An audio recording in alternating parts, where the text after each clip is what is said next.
നമസ്കാരം. ഞാൻ ഡോക്ടർ ലളിത Appukuttan, nymphs മെഡിസിറ്റിയിലെ holistic വിഭാഗം മേധാവിയാണ്.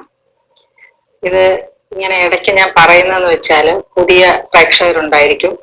പിന്നെ പലരും നിങ്ങൾ ഹോമിയോ ഡോക്ടറാണോ ആയുർവേദ ഡോക്ടറാണോ എന്നൊക്കെ ഒരു സംശയം പറയുകയും ചെയ്യുന്നുണ്ട് ഇടയ്ക്കിടയ്ക്ക്. അതുകൊണ്ടാണ് ഞാൻ എന്നെ തന്നെ ഒന്ന് പരിചയപ്പെടുത്തിയത്.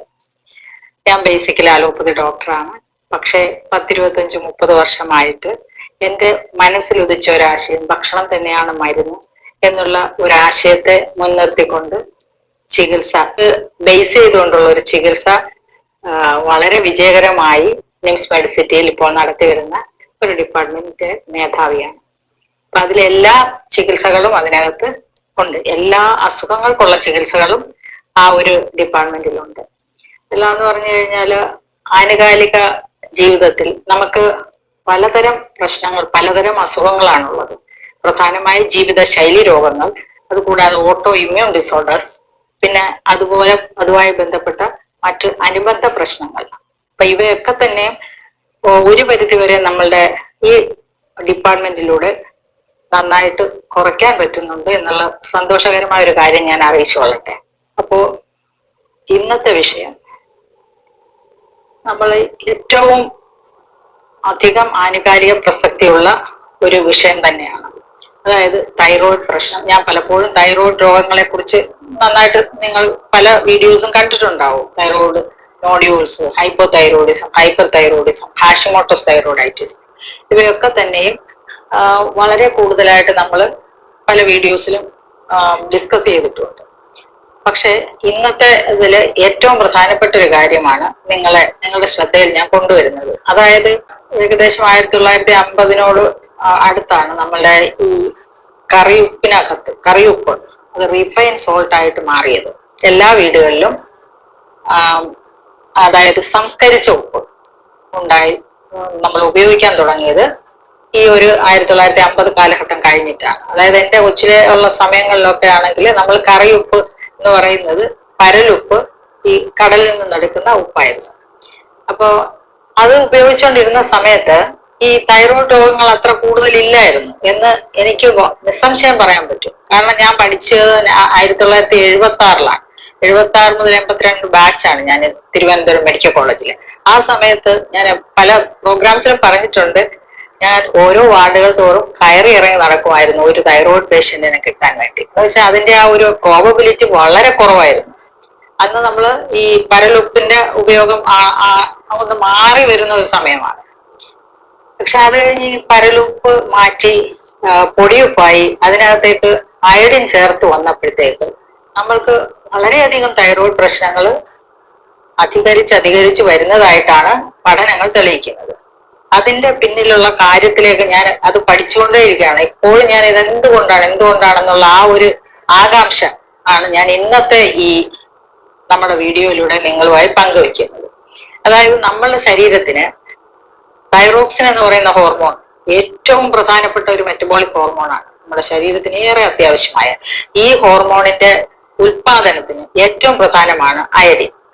അപ്പോ പല ഭക്ഷണ സാധനങ്ങളിലും അയഡിൻ കുറവാണ്. നമ്മളുടെ വെള്ളത്തിൽ അയഡിൻ കുറവാണ്, അല്ലെങ്കിൽ പിന്നെ കഴിക്കുന്ന ഭക്ഷണത്തിൽ കുറവാണ് എന്ന രീതിയിലാണ് ഈ ഉപ്പിനകത്ത്, കടലുപ്പിനകത്ത് ഈ അയഡിൻ ഇട്ട് നമുക്ക് തരാൻ തുടങ്ങിയത്. അയഡിൻ എന്ന് പറയുന്ന റിഫൈൻഡ് അത് സംസ്കരിച്ച ഉപ്പില് ഒരു കെമിക്കൽ അയഡിൻ കൂടെ ആഡ് ചെയ്ത് തരാൻ തുടങ്ങിയത്. അല്ലാതെ തന്നെ നമ്മുടെ കടലുപ്പിനകത്ത് ഒരു പരിധി വരെ ഈ അയഡിൻ ഉണ്ട്, അത് നാച്ചുറൽ അയഡിനാണ്. പക്ഷെ എന്ത് സംഭവിച്ചെന്ന് വെച്ചാല് ഈ നമ്മുടെ ശരീരത്തിന് ഒരു ദിവസം 140 മൈക്രോഗ്രാം അയഡിൻ മതിയെങ്കിൽ ഈ സംസ്കരിച്ച ഉപ്പിനകത്ത് കെമിക്കൽ അയഡിൻ വളരെ കൂടുതലാണ്. 400 ഒരു ടീസ്പൂണില് 400 മൈക്രോഗ്രാമിലധികമാണ് ഈ അയഡിൻ അടങ്ങിയിരിക്കുന്നത്. ജസ്റ്റ് ഇമാജിൻ, ഈ ഒരു ഡിസ്പാരിറ്റി ആണ്. ഇത് വളരെ അമിതമായി പോയി. ഇത് അയഡിൻ ടോക്സിസിറ്റി ഉണ്ടാക്കിയത് കൊണ്ടാണ്, അതിനകത്ത് നിന്നാണ് നമുക്ക് ഇപ്പോഴുള്ള ഈ പ്രശ്നങ്ങളൊക്കെ വന്നത്. അതായത് യഥാർത്ഥത്തിലുള്ള ഒരു തൈറോക്സിൻ പ്രൊഡക്ഷൻ ഇല്ല. അത് തന്നെയാണ് നിങ്ങൾ നോക്കുമ്പോൾ എപ്പോഴും TFT, തൈറോയ്ഡ് ഫംഗ്ഷൻ ടെസ്റ്റില് T3, T4, TSH, ഇങ്ങനെ 3 ഘടകങ്ങളാണല്ലോ നമ്മൾ ചെക്ക് ചെയ്യുന്നത്. അപ്പോ അതില് T3-T4 ഓൾമോസ്റ്റ് പല കേസുകളിലും നോർമൽ ആയിരിക്കും, പക്ഷെ TSH കൂടുതലായിരിക്കും. അതിന്റെ പ്രധാനപ്പെട്ട കാരണം ഈ തൈറോയ്ഡ് ഗ്ലാൻഡ് തൈറോക്സിൻ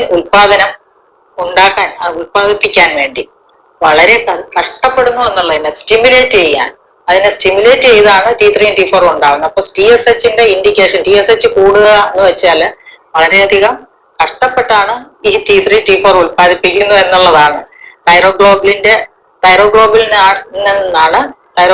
എന്ന് പറയുന്ന ആ ഒരു അവസ്ഥയിൽ നിന്നാണ് തൈറോക്സിൻ T3-T4 വരുന്നത്. T4 വരും, T3 വരും, T4ൽ നിന്ന് T3 വരും. അപ്പൊ ഈ ഒരു കൺവേർഷൻ വരുമ്പം ഇതിനകത്ത് യഥാർത്ഥത്തിൽ സംഭവിക്കുന്ന എന്താണ്? T3-T4 ഉൽപ്പാദിപ്പിക്കുന്നുണ്ട്, അത് നോർമലാണ്, പക്ഷെ TSH വളരെ കൂടുതലാണ്. അപ്പൊ അതിന്റെ ഫലമായിട്ട് നമ്മുടെ ശരീരത്തിനകത്ത് ഹൈപ്പോതൈറോയിഡിസം എന്നൊരു അവസ്ഥ ഉണ്ടാവുകയും അമിതമായിട്ട് ക്ഷീണം ഉണ്ടാവുക, എപ്പോഴും ഉറങ്ങാൻ തോന്നുക, അമിതവണ്ണം ഉണ്ടാവുക, മെറ്റബോളിസം ഡൗൺ ആവുക, കാലിന് കഴപ്പുണ്ടാവുക, അങ്ങനെ ശരീരത്തിന് വളരെയധികം പ്രോബ്ലംസ് ഉണ്ടാക്കുന്ന ഒരു അവസ്ഥയാണ് ഹൈപ്പോതൈറോയിഡിസം. അത് നേരെ തിരിച്ച് ഹൈപ്പർ ആകുമ്പോൾ വളരെ മെലിഞ്ഞു പോവുക, നെഞ്ചിടിപ്പുണ്ടാവുക, അതുപോലെ ഉറക്കമേ ഇല്ല അവർക്ക്. മറ്റേവരെപ്പോഴും ഉറങ്ങുമെങ്കിൽ ഇവർ തീരെ ഉറക്കമില്ല. പിന്നെ അതുപോലെ തന്നെ നെഞ്ചിടിപ്പുണ്ടാവുക, ഹാർട്ട് റേറ്റ് കൂടുക, പൾസ് റേറ്റ് കൂടുക, അങ്ങനെയുള്ള കാര്യങ്ങളാണ് ഹൈപ്പർ തൈറോയിഡിസത്തിൽ. കണ്ണ് തള്ളി വരിക. അപ്പൊ ഇത് എല്ലാം തന്നെയും വിറയിൽ വരിക, ട്രമർ ഉണ്ടാവുക. അപ്പൊ ഇതെല്ലാം തന്നെ ഇൻഡിക്കേറ്റ് ചെയ്യുന്ന ഹൈപ്പർ തൈറോയിഡിസം. എന്നാൽ ഇതിന്റെ രസം എന്ന് പറഞ്ഞാല് പല ഹൈപ്പർ തൈറോയിഡ് പേഷ്യൻസിനും അമിതവണ്ണവും ഹൈപ്പോ തൈറോയിഡ് പേഷ്യന്റ് മെലിഞ്ഞുമാണ് ഇരിക്കുന്നത്. അങ്ങനെയുള്ള അവസ്ഥയും നമ്മൾ കാണാറുണ്ട്. അതുകൂടാതെ ഈ ഹാഷിമോട്ടോസ് തൈറോയിഡൈറ്റിസ് എന്ന് പറഞ്ഞാൽ ഇതിന്റെ അപ്പുറമാണ് കാര്യങ്ങൾ. ഞാൻ എപ്പോഴും പറയും, ഹാഷിമോട്ടോസ് തൈറോയിഡൈറ്റിസിന്റെ 3 പ്രത്യക്ഷ ലക്ഷണങ്ങൾ ഞാൻ പലപ്പോഴും കണ്ടിട്ടുള്ളത്: മുഖം കരിവാളിച്ചു വരിക, കറുത്തു വരിക, ശരീരം മെലിഞ്ഞു പോവുക, മുടി കൊഴിഞ്ഞു പോവുക. ഇവരൊക്കെ തന്നെയും തൈറോയിഡ് ഇഷ്യൂസ് ഉള്ളവരാണ്. ഓൾമോസ്റ്റ് 75%. ഞാൻ എൻ്റെ ഒരു റിസർച്ച്, അപ്പോൾ നിംസ് മെഡിസിറ്റിയിൽ ഒരു റിസർച്ച് വിഭാഗമുണ്ട്. ഞാനപ്പോൾ അതുമായി ബന്ധപ്പെട്ട് നമ്മൾ ഇതിന്റെ കേസ് സ്റ്റഡിയിലൊക്കെ തന്നെ ഞാൻ ഇങ്ങനെയുള്ള കാര്യങ്ങൾ വളരെയധികം ഡിസ്കസ് ചെയ്യുകയും നമ്മൾ അതുമായി ബന്ധപ്പെട്ട പേപ്പർ പ്രസന്റേഷനിലൊക്കെ പോകുന്നുണ്ട്. അപ്പൊ അതിൽ ഞാൻ കാണുന്ന ഒരു പ്രധാനപ്പെട്ട ലക്ഷണം ഈ 3 കാര്യങ്ങളുമാണ്. അപ്പൊ അതൊക്കെ തന്നെ വളരെ വിജയകരമായി എനിക്ക് കറക്റ്റ് ചെയ്യാൻ പറ്റുന്നുണ്ട് എന്നുള്ളത് വളരെ സന്തോഷകരമായ ഒരു കാര്യം ഞാൻ നിങ്ങളെ അറിയിച്ചു കൊള്ളട്ടെ. അപ്പോ ഇന്നത്തെ വിഷയം ഇവിടെ നിന്നും ഞാൻ ഒത്തിരി കാര്യങ്ങൾ പറഞ്ഞെങ്കിലും നമ്മൾ ഇനി അതിലേക്ക് വരികയാണ്. അപ്പോ അയഡിൻ നമുക്ക് ഭക്ഷണത്തിൽ ഇല്ല എന്നുള്ള ഒരു കാര്യമാണല്ലോ ഈ അയഡൈസ്ഡ് സോൾട്ട് നമ്മൾ ഉപയോഗിക്കാൻ പ്രേരിപ്പിച്ചത്. എന്നാൽ നിങ്ങൾ ആലോചിക്കണം, 140 മൈക്രോഗ്രാം അയഡിൻ കിട്ടാൻ നിങ്ങൾ ഒരു കഷ്ണം 100 ഗ്രാം മീൻ കഴിച്ചാൽ മതി. നോൺ വെജിറ്റേറിയൻസിന്റെ കാര്യമാണ് ഞാൻ ഇപ്പൊ പറയുന്നത്. ആദ്യം 100 ഗ്രാം മീൻ കഴിച്ചാൽ ഏകദേശം 120 മൈക്രോഗ്രാം അയഡിൻ ഉണ്ട്. 140 മൈക്രോഗ്രാം ഒരു ദിവസം മതി. അപ്പൊ നോൺ വെജിറ്റേറിയൻസിന് എവിടെയാണ് ഡെഫിഷ്യൻസി ഉണ്ടാവുക? മുട്ട കഴിച്ചാൽ ഏകദേശം ഒരു മുട്ടയ്ക്കകത്ത് 20-25 മൈക്രോഗ്രാം അയഡിൻ ഉണ്ട്. ചിക്കനകത്തുണ്ട്. അതുപോലെ തന്നെയാണ് മറ്റുള്ള നോൺ വെജ്. പാലില് വളരെ കൂടുതലാണ് ഈ അയഡിന്റെ അംശം. അപ്പൊ പാല്, മീന്, മുട്ട, ഇറച്ചി ഇവയൊക്കെ കഴിക്കുന്ന ഏതൊരു മനുഷ്യനും ആവശ്യത്തിന് നാച്ചുറൽ അയഡിൻ ശരീരത്തിൽ കിട്ടുന്നുണ്ട്. അപ്പൊ അതുകൂടാതെയാണ് നമ്മൾ ഈ ഓരോ ടീസ്പൂൺ, ഏകദേശം 1 ടീസ്പൂൺ ഉപ്പ് എല്ലാ ദിവസവും എല്ലാവരുടെയും ഭക്ഷണത്തിൽ ഉള്ളിൽ ചെല്ലുന്നുണ്ട്. അപ്പൊ അത് കൂടിപ്പോകുന്നു എന്നുള്ളതാണ് ഇവിടുത്തെ പ്രധാനപ്പെട്ട ഒരു അപാകതയായിട്ട് എനിക്ക് തോന്നുന്നത്. പിന്നെ അപ്പോ വെജിറ്റേറിയൻസിന് എന്ത് ചെയ്യും എന്ന് ഇപ്പൊ എന്നോടൊരു ചോദ്യം പലരും ആലോചിച്ചുകൊണ്ടിരിക്കുകയായിരിക്കും. മാഡം, ഞങ്ങൾ എന്ത് ചെയ്യും? നിങ്ങൾക്കും മാർഗമുണ്ട്. നിങ്ങൾക്ക് പറ്റിയ 2-3 ഭക്ഷണ സാധനങ്ങളെയാണ് ഇന്ന് പരിചയപ്പെടുത്തുന്നത്. നമ്പർ 1 ആയിട്ട് ഏറ്റവും കൂടുതൽ അയഡിൻ അടങ്ങിയിട്ടുള്ളത് ഈ പ്ലംസ് ഇല്ലേ, അതിന്റെ പിറ്റഡ് പ്ലംസ് ആണ്. ഇത് പ്രൂൺസ്. ഈ പ്രൂൺസിൽ വളരെയധികം അയഡിൻ അടങ്ങിയിട്ടുണ്ട്. ഏകദേശം 5 പ്രൂൺസ് കഴിക്കുമ്പോൾ തന്നെ നമുക്ക് ഏകദേശം ഒരു 10-20-25 മൈക്രോഗ്രാം അയഡിൻ കിട്ടും. അപ്പൊ അത് കുറച്ച് കൂടുതൽ കൂടെ കഴിച്ചു കഴിഞ്ഞാൽ അത് ഏകദേശം കിട്ടും. പിന്നെ ഇവർക്ക് നമ്മളെ ഉപ്പ്, നാച്ചുറൽ സീ സോൾട്ടും ഉപയോഗിക്കുമ്പോൾ അത് ആവശ്യത്തിന് ഏകദേശം നമ്മുടെ ശരീരത്തിലേക്ക് കിട്ടും. പിന്നെ ബീൻസ് അറിയാമല്ലോ നിങ്ങൾക്ക്. ഈ ബീൻസിലും അയഡിൻ കൂടുതലായിട്ട് അടങ്ങിയിട്ടുള്ള ഒരു വെജിറ്റബിൾ ആണ് ബീൻസ് എല്ലാവരും കഴിക്കുമല്ലോ, വെജിറ്റേറിയൻസ് എല്ലാവരും കഴിക്കുമല്ലോ. ബീൻസ് എന്ന് പറയുമ്പോൾ അതിനകത്ത് നമുക്ക് മറ്റുള്ള ഡ്രൈ ബീൻസ് വരും, മറ്റുള്ള പയർ, കടലവർഗ്ഗങ്ങൾ വരും. അവയിലെല്ലാം തന്നെ ഇതുണ്ട്. പിന്നെ പാലുണ്ടല്ലോ, പാല് നിങ്ങൾ എല്ലാവരും വെജിറ്റേറിയൻസും കഴിക്കുന്നതാണല്ലോ, പാല്, തൈര്, മോരൊക്കെ. കഴിയുന്നത് ഓർഗാനിക് മിൽക്ക് എടുക്കാൻ നോക്കുക. പിന്നെ ഫ്രൂട്ട്സിന്റെ കൂട്ടത്തിൽ ഏറ്റവും കൂടുതൽ അയഡിൻ ഉള്ളത് പൈനാപ്പിളിലാണ്.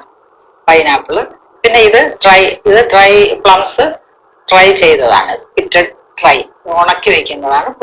പ്ലംസ് ഉണക്കി വെക്കുന്നത്, പൈനാപ്പിൾ. പിന്നെ തക്കാളിയിലുണ്ട്, ബീട്രൂട്ടില് ഏകദേശം നല്ല ഒരളവില് അയഡിൻ അടങ്ങിയിട്ടുണ്ട്.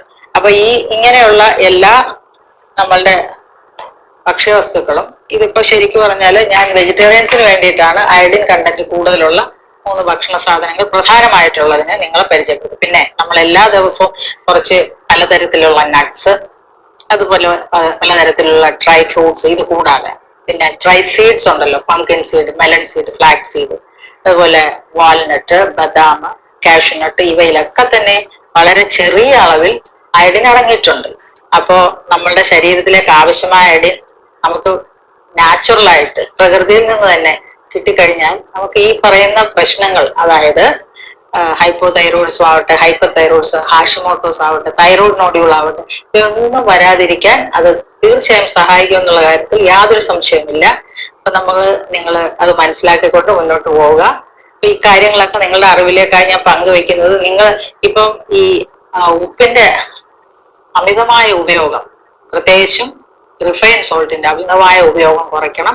അത് അല്ലാതെ നിങ്ങൾ പിങ്ക് സോൾട്ടിലേക്ക് മാറിയാലും നല്ലത് തന്നെയാണ്. പിങ്ക് സോൾട്ട് ഏകദേശം വളരെയധികം ന്യൂട്രിറ്റീവ് ആയിട്ടുള്ള ഒരു സോൾട്ട് തന്നെയാണ്, അതും ഉപയോഗിക്കാം. അതിനോടൊപ്പം നമ്മളുടെ ഓർഗാനിക് സീ സോൾട്ട്, ഇതൊരു mix of organic sea salt, അസുഖങ്ങളൊന്നും ഇല്ലാത്തവർക്ക് ഒരു മിക്സ് ഓഫ് ഓർഗാനിക് സീ സോൾട്ടും പിങ്ക് സോൾട്ടും കൂടെ ഒരുമിച്ച് ഉപയോഗിക്കുന്നതായിരിക്കും നല്ലത്. അപ്പോ എല്ലാം ഏകദേശം മനസ്സിലായി കാണുന്നത് കമന്റ് ബോക്സിലെ വിവരങ്ങൾ അറിയിക്കുക. നമുക്ക് വീണ്ടും മറ്റൊരു വീഡിയോയിൽ കാണാം.